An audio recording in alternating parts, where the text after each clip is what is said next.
everybody, and welcome to an updated version of the video that I made quite a few months ago, in fact over a year ago now I think.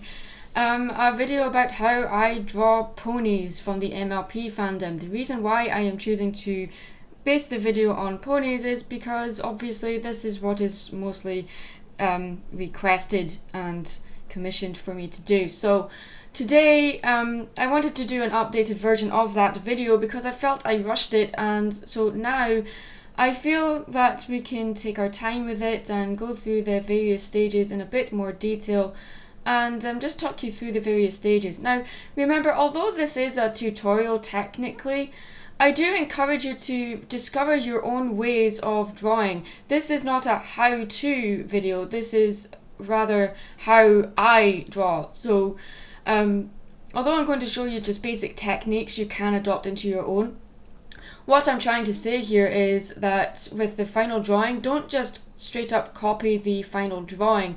Please just find your own way and discover your own creativity for yourself. I highly encourage you to do that. So what we're going to do today, on monitor 1 over here, we have Photoshop open. This is the program that I use for pretty much everything that I draw. Might it be for contracted work, commission work, portfolio work, anything like that. I do everything on Photoshop.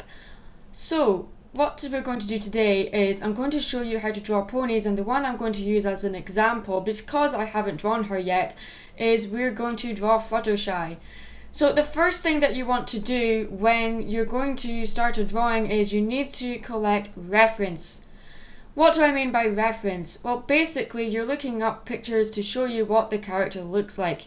Now the difference between using reference and copying is basically what we're going to draw is we're not just going to copy the poses shown here. We are using these as an example of what the character looks like, and we're going to emulate the certain characteristics of the design and the expressions of the actual character. And since we know the character's personality fairly well, I think we can make our own version in a pretty faithful way today.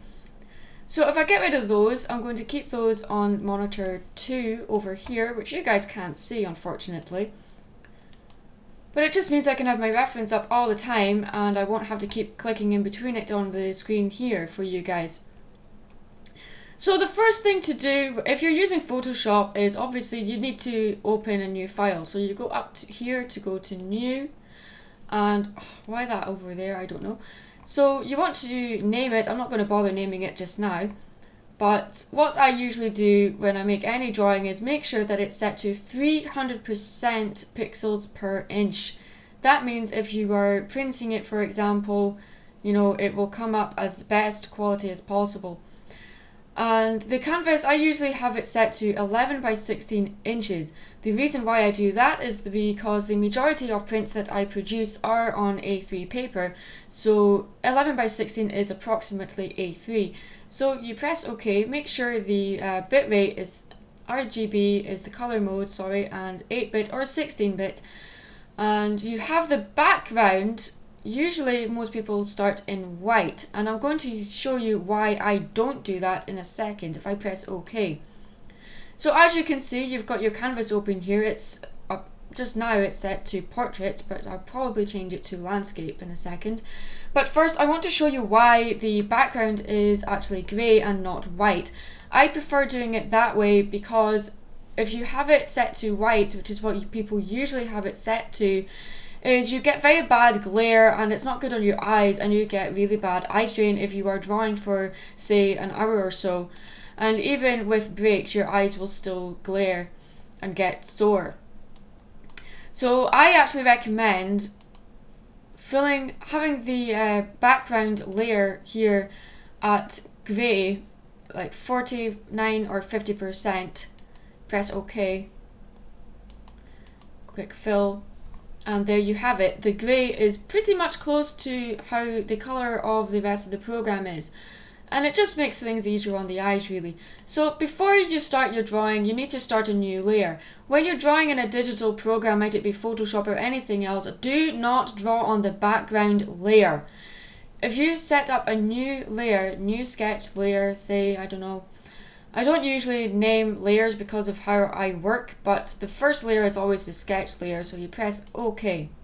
You don't usually have to change anything when you make a new layer. It's usually pretty straightforward setup. Okay, so to start with, you want to select the brush tool, and I set it to white because I'm drawing on a grey background. It just shows up better than say black or blue, which is the colour that people usually start drawing with, or red, depending on your preference. Press OK. Excuse me. So to quickly show you why I draw in white instead of black or blue, say, if I set it to blue here, press OK. I am using a Trust Slimline widescreen tablet here. So I have touch sensitivity. This is the pen. Touch sensitivity, the harder you press, the bigger the brush is, the softer it is, the narrower it is.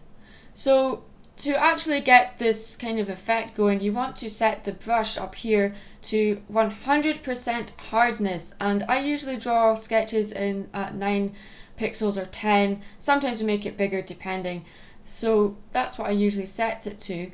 Opacity up here should be set to 100% at this stage, and the flow is usually set at 100, but you want to lower that to say anything between 25 and 40%. The reason why you do that, if I set it to full,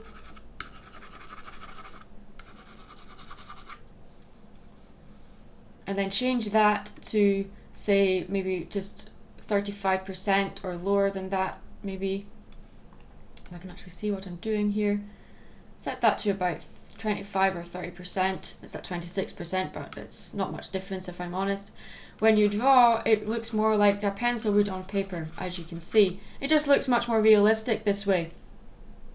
So the reason why I draw in white, I'll show you in a second. If I show you an example of black on grey as well, although you can clearly see this, for later stages, it is much better for me anyway to draw in white. It shows up much better, as you can see, than say blue or red. So yeah, so as you can see, everything is much clearer in white. So I'll get rid of that layer and we can start the actual sketch. Go up to layer, new layer, press OK, blah blah blah, fun times. So you just make sure everything is set up okay, and you can get going. Now with the reference, I might actually bring that in so you can see it on the canvas. I'm going to use this one. Obviously it's massive because I'm zoomed in at 100% on the canvas. Fit on screen, that's how big it is. You just move that out of the way or make it smaller, however you want. I'm going to rotate the canvas as well. Image rotation 90. And then you can rotate the picture as well to wherever you want it to be. You can go up to edit, transform, or free transformation, view, and you can rotate it to whatever you want on here. I usually just use free transformation because it just makes sense to me. So fit to screen, and you move your reference to wherever you want, usually to the top right maybe. So this is your reference layer, so obviously you need to make a new layer. Press OK.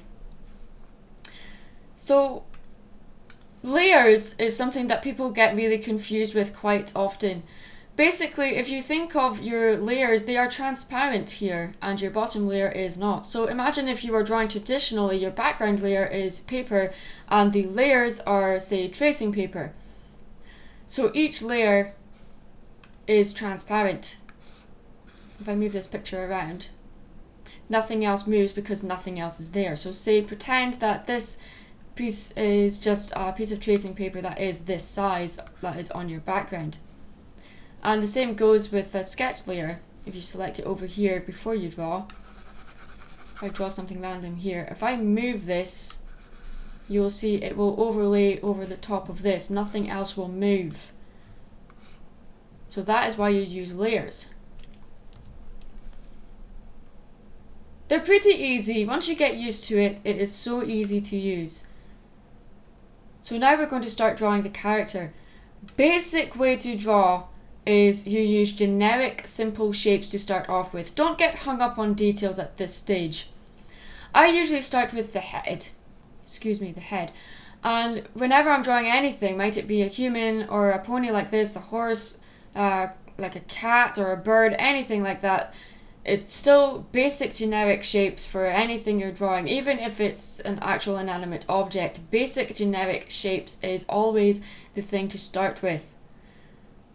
And as you can see, the characters of from My Little Pony are very rounded, and I try to keep that in when I draw. So this first circle is very rough and feathery, as you can see. That's just how I draw. I don't like making things too smooth at any point. And so you have a line, it's either the S curve or C curve. For this picture, it's a C curve. And what I mean by that is the line from the head to the bottom here is just coming down simply in a C shape here. If I just change this to, say, a red so I can show you, this is where it's coming from. Let's make the brush bigger so you can see. This is the head here, it goes down, and that is a C curve. Okay? So if you're kind of emulating the same idea in your drawing, it's going to be a C curve. Make the brush smaller again. The top of it was white. There we go. See, even people like me make mistakes. Okay, so you have your C curve here.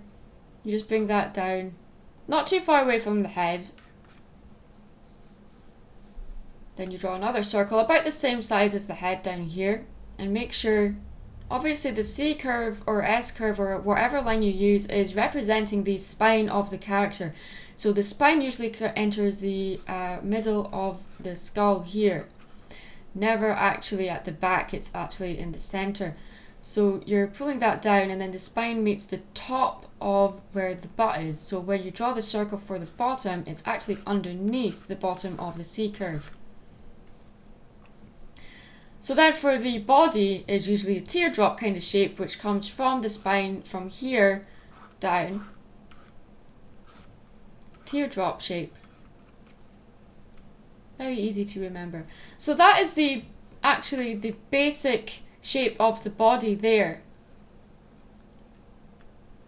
Really easy. That is your base. Apply transformation. Yes, there we go.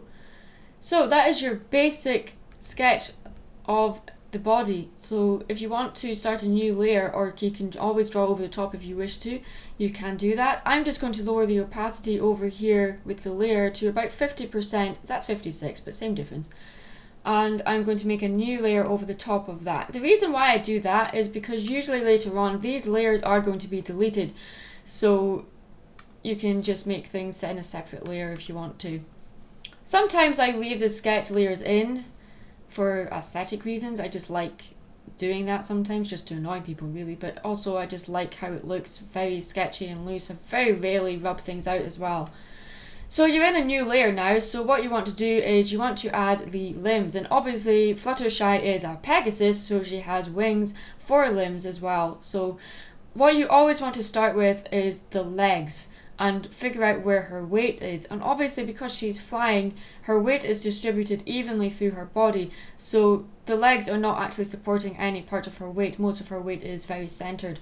So basically what you do is figure out where the legs are, and using reference and remembering, if you research anatomy, okay, you know basically the placement of the legs. The shoulders on any creature that has limbs like this is always just maybe just half a third down way of the body, and you draw a circle here just to mark where it's going to be, and then you draw lines from the center, and then you draw another circle that's slightly smaller to represent the knee or the bend of the leg. You bring that down, and this is the bottom of the leg, and this comes up toward the head here, just in a curve like this. And you bring this toward the bend of the leg here, and then you bring this back toward this circle.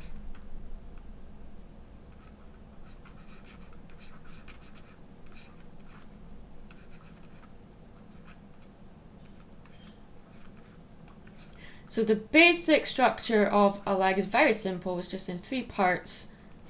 got the bottom here, which is like a kind of rounded off triangle, and then you have two circles representing the bends and the joints of where the leg joins the body, basically. As you can see, I do not draw in the same style as the show. I really do like to change things up a bit. Also, I don't draw in this style at all. I draw in a very different style, you will see in a second. So the next thing you want to do is just to neaten things up a bit, give it a bit more body, say. You might want to just move things around, make her a little bit thinner. Maybe if the sketch below is a bit too fat, I don't know. You can change things up a bit as you go. There's nothing set in concrete at this stage. Now for the second leg, because you can't see where the join is, you need to keep it parallel with this circle here. And since you've already got this here, you don't really need to draw another circle. So you can just draw straight from here. This is where the leg is here. Using your reference, keep looking at the reference to see the placement of the leg.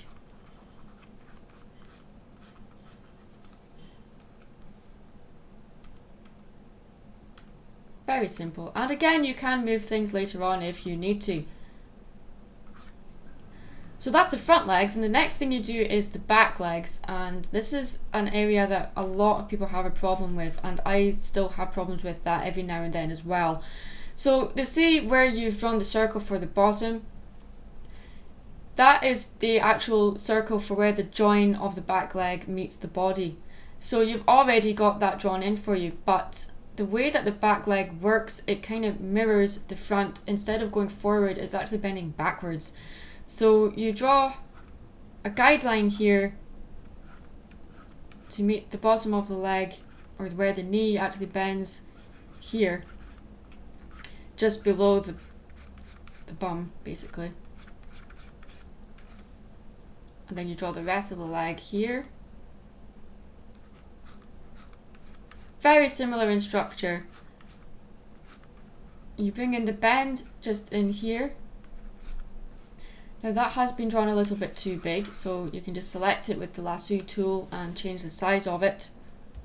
Hold down the shift button on your keyboard to keep it the same kind of dimensions, so then you won't get any stretches. Press enter and deselect that by clicking the brush tool again and clicking on any area in here, and that will make the brush smaller. No, it won't. It will get rid of the selected area. Just tidy this up a bit.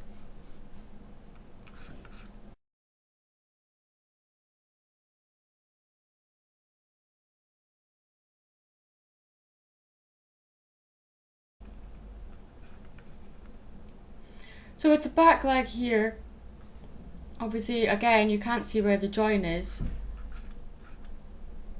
but you just basically draw the first thigh here and bring it in to join the bottom of the foot here.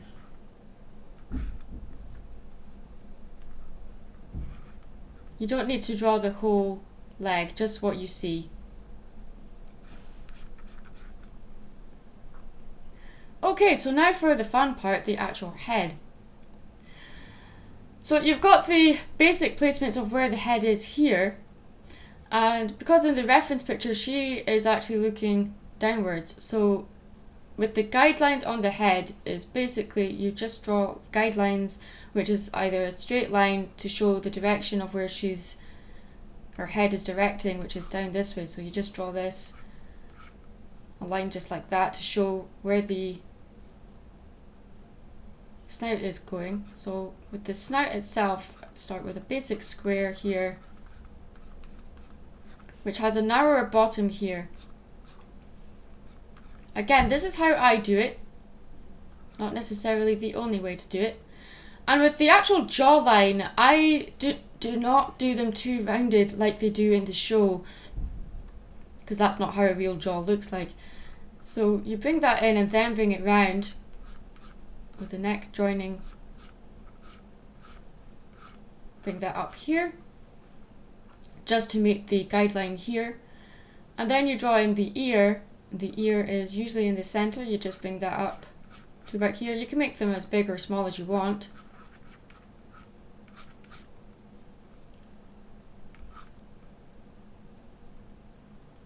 So the snout has come out to about here, so the eye line actually starts here, and you just draw a slight curve that's going off to the left and then bring that round, and that would be where the first eye goes, and then the next one will go back here.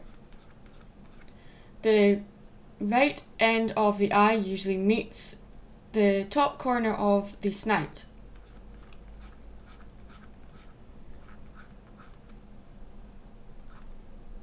There's the snout there, just to give it a bit more definition for you.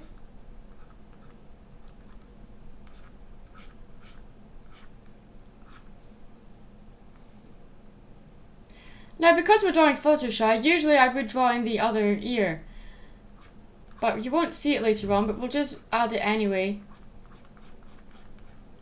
So that's where the ear would be, but you know, we will be taking them out in a second anyway, but yeah. So that's your basic guide to how to draw the base sketch of a pony character, maybe in flight. The next thing we need to do is add the wings. Now, because in this picture her wings are actually hidden, you will probably need to look up more reference on how to draw wings, you know, in the show, or, you know, look at actual birds for examples on how these things should actually look. Now, the base of the wings on the characters is, it doesn't make much sense in a anatomy kind of way, but the way that they usually have it is it comes out of the shoulder bone here, so it's either behind or in front, depending on how you want to do it. The way that I draw wings is I draw them as bird-like as possible. So the structure of a bird wing is thusly. You basically draw in a very similar to how you would a leg, except it's just slightly different angles here. So you draw a few lines here to just above the butt, draw a circle, and then another one straight up to about the top of the jawline, because the wing needs to be big enough to actually support the weight of the character. So the size of the wings in the show do not make any sense. They are far too small to support the weight. In the animation, it is forced. The wings are actually made bigger when they're in flight properly. You will see that, especially with Rainbow Dash. So with the wing here, you have the first line here, then the second, bring that up, and then the last one is just a simple curve, just upper curve like this. And that is the basic structure of the wing. And the next thing you need to do, obviously, is to add the feathers, and you want to know where these feathers are going to end. So from this point here is where you need to draw the bigger feathers. But you're going to start down here first. The direction of the feathers always should point away from the character when they're in flight. In other words, when you draw them, they need to point outwards like this, and then slowly bring them up like this when they meet the main part of the wing. And for, I can't remember the name of the actual feathers, but most of you who will read up on anatomy properly, you will know the names of them. So you bring out the lines from here to the other end of the wing, like this.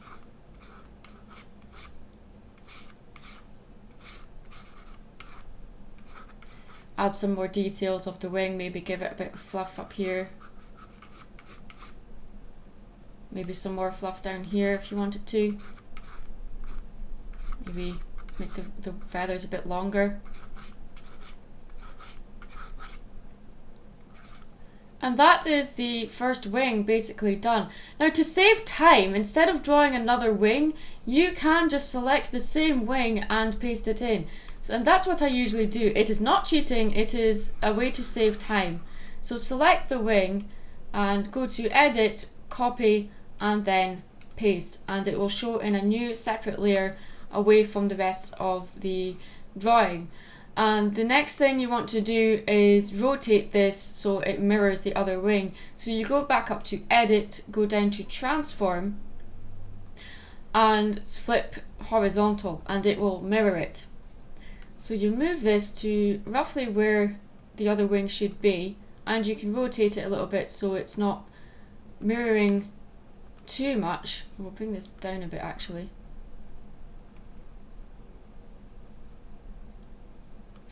Then press enter and then select all layers. Now what you want to do is hold down the shift key while clicking on each layer, and while it's a pale kind of colour like this, kind of blue next to the greys, that means it's selected. So you hold down the shift key on your keyboard and click the other layers of your drawing, and obviously you're not going to select background or download or the reference, which is called download, sorry. You just want to move the sketch layer, and background is always locked, so you don't really want to select that at any point anyway. Move it over so it's more centered. Press enter. And that is your basic sketch layer right there of the character. So the next thing you want to do is group these layers together. You don't have to do this. I like doing this, but I don't always do it myself, just sometimes. So you go up to layer and go to group, and then you can name that sketch, or base sketch, or whatever you want really. Press OK, and then all of these layers are all grouped together here. So instead of picking them one by one, if you want to hide them, you can just hit this button here and it will hide them all. Okay, so that is the basic sketch layer done. So in the next video I will show you how to add more details of the actual character herself, like the hair, the eyes, the cutie mark, and any other details that you may want to add if she's wearing something, which she won't be in this drawing. And so I will show you how to do that in the next video, and we will get onto colours. So thank you so much for watching, guys. I hope this video has helped some of you in learning different ways of drawing. And obviously there are, at this early stages, there are some problems with some of the proportions here and there, but at this stage with the sketch layer it doesn't really matter. These things will be corrected later, probably in the next video. So again, thank you so much for watching, guys. I'll see you in the next video. I'm Mad Munchkin. Stay creative. Bye. Hey, thanks for watching this video, and before you go, don't forget to show your support by hitting that like button. That will help me out a lot. Or if you really liked this video, check out some of my other stuff I've done. And hey, go ahead and subscribe too if you want. You can also show your support by supporting me on Patreon, Facebook, Twitter, or you can also check out my DeviantArt page for my artworks, as well as find out how you can buy my artwork and even get some commissioned work too. Thanks for watching, see you again soon.